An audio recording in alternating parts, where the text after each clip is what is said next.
Morning guys! Ayan, magluto tayo ng chicken mami. Pakulo muna tayo ng tubig. Ayan, nakamula na. Pwede natin ilagay yung ating Mickey. Ayan, i-blanch lang natin yan guys, yung ating Mickey.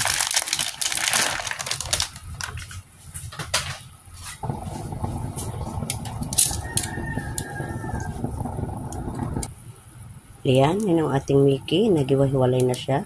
So, pwede na yan siya hanguin. So, ngayon naman, tanggalin na natin yan. Ipalit na natin yung ating manok. Magpakulo tayo dito ng manok para sa sabaw ng ating chicken mami. Maglagay tayo ng tubig.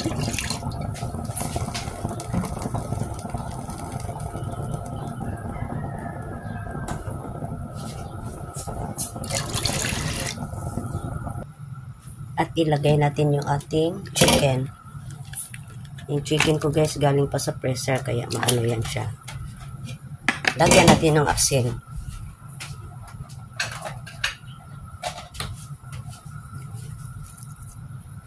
Ang sabaw na yan ang gagamitin natin sa ating chicken mami.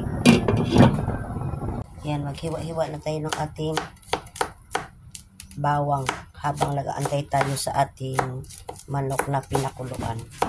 So ito po yung ating pang-garnish sa ating chicken mami.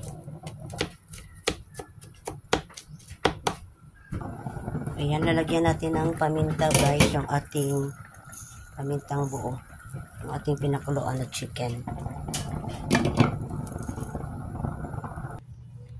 Ayan, kukuha tayo ng dahon ng sibuyas guys, para pang-garnish natin sa ating ano. Ayan, mayroon na tayo, pwede na yan. Hugasan natin ang ating sibuyas. Guguntingin lang natin ng maliliit para ating pang-garnish sa ating chicken mami.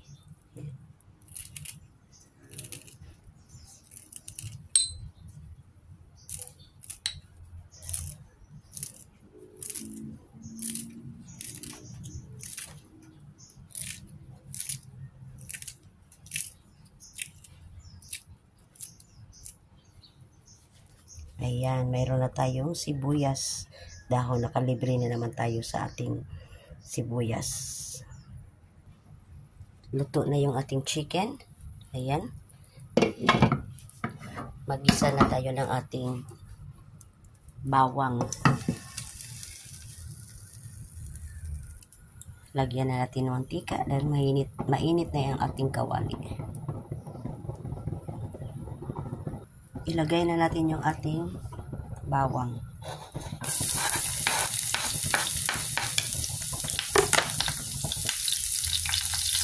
Kailangan haluin siya ng haluin para hindi masunog. Pantay lahat ang pagkaluto. Antayin maging golden brown yung ating garlic, bawang. Madali lang masunog ang garlic guys, kaya ingat lang talaga. Kasi pag masunog siya, pait na. So, pwede na yan. I-off na natin yung ating apoy kasi maluluto na yan siya sa kanyang mantika. Kaya naluto na siya guys. Pwede natin siyang i-set aside para magtimpla tayo ng ating chicken mami.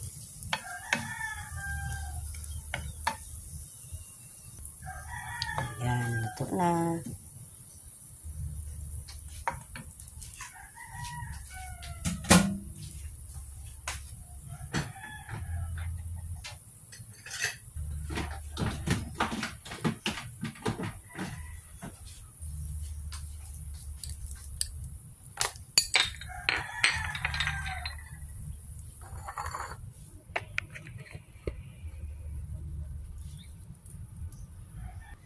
Ilagay na natin sa lagayan kasama yung oil.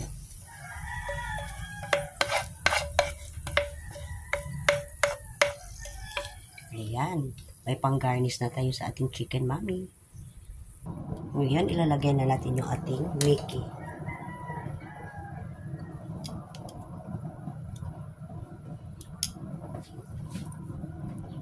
At ilalagay na natin yung ating manok na pinakuluan kanina. Actually guys, ang dapat ilagay nito yung chicken breast. Pero ako, Mahilig kasi ako sa may mga buto-buto ng manok. Gusto ko may natrapin ako. So, yun ang ginamit ko, yung buto-buto ng manok.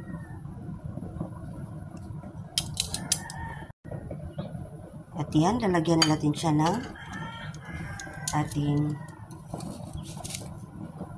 dressing. Ayan, yung bawang na ginisa natin at lagyan natin siya ng sibuyas.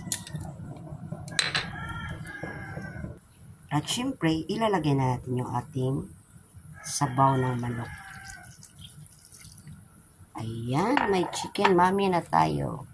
Yan na po yung ating chicken mommy. Let's eat. Bon appetit. Thank you for watching. See you on my next vlog. Pwede nyo rin guys, lagyan ng itlog, boiled eggs. Pero dahil hindi ako nakagawa, okay na yan. Pwede na rin yung kainin ang ating chicken mommy. Bon appetit. Let's eat guys. Thank you for watching. Harap ng sabaw.